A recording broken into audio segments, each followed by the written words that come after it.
Manana velaran-tany sy ranomasina midadasika i Madagasikara ary zava-dehibe izany. Ho an'ny gouvernemanta malagasy dia mandray anjara lehibe eo amin'ny fampandrosoana maharitra ny Madagasikara ny antsoina hoe économie bleue.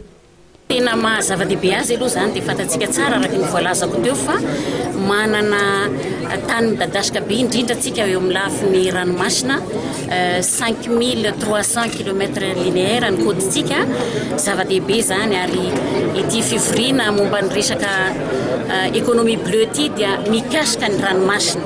Mikasika ny ranomasina ary rariny loatra zany raha nahazo an'izany fananatanterahana an'ilay fivoriana tsika eto Madagasikara satria dia anisany faefatra raha ny topo hoe Grande Île raha ny île eran'izao tontolo izao zany dia faefatra itsika eto Madagasikara manana ny velaran-tany ka hitantsika angamba tamin'ilay film teo hoe inona ny zava-dehibe ato anatin'ny ranomasitsika ahoana nefa ny mba hahatonga an'izy ireny hitondra fampandrosoana maharitra ho an'ny Madagasikara. Zay ny zava-dehibe mahazava-dehibe azy ary amin'izao 19e session izao zany dia itsika eto Madagasikara zany zao ny voafidy androany ho filohan'ilay fivoriana moa zany dia filoha ary any Kenya ny manaraka anaovana izao fivoriana izao ka dia ho ararotsika zany akatsika ataoko hoe nitraike fananan'ireo expert marobe izay tonga ireo mba azahoantsika miatrika hoe ahoana ny fomba hitondrantsika an'izay fampandrosoana zay mba hitondra fampandrosoana ho antsika maharitra io ranomasina izay ananantsika be dia be eto Madagasikara io. Misy ny ezaka ataon'ny fitondram-panjakana amin'ny fiarovana ny sisin-dranomasina sy ny ady amin'ny resaka piraterie isan-karazany ary tompon'andraikitra isa-tsokajiny no mifandrimona amin'izany.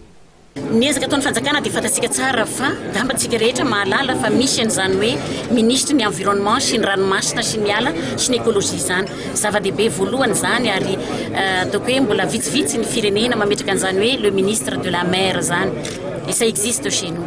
Ny faharoa dia fatatsika koa fa azontsika eto Madagasikara lay centre de fusion ho mpanara-maso ny resaka piraterie maritime reny zany dia atao koa fa ny ataoko hoe ny alahelo ny sasany tombotsoa antsika satria dia tombotsoa antsika nahazo an'izany centre izany centre de fusion sur la piraterie resaka ranomasina ihany koa dia mifandray amin'ity environnement économie bleue ity zany rehetrarehetra zany.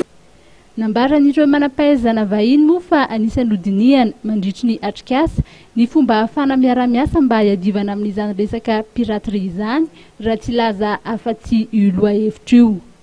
Nampahafantarana androany ihany koa moa fa isokatra tsy ho ela ny ivitoerana nasionaly ahitana ireo torohay mandidina ny ranomasina na ny centre national de fusion des informations maritimes.